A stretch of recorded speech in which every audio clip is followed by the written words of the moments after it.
अशोक शेट का माल पाठवल्याने की तो बरोबर भाव देतलो आणि कोवळं पाठवले की शिव्या घालतलो, हे सगळ्यांना माहिती आहे. अरे माझा मालाडचा फ्लॅट 10% दिलेला मी विकीन, पण ह्याची जिरवलं शहर राहणार नाही.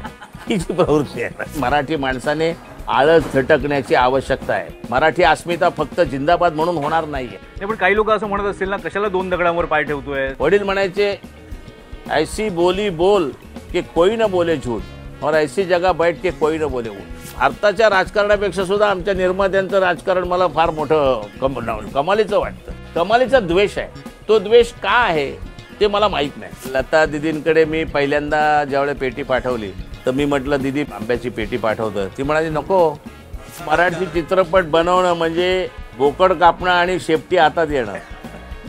बोकड अख्खी इंडस्ट्री खाऊन जाते आणि निर्मात्याच्या हातात फक्त शेपटी राहते.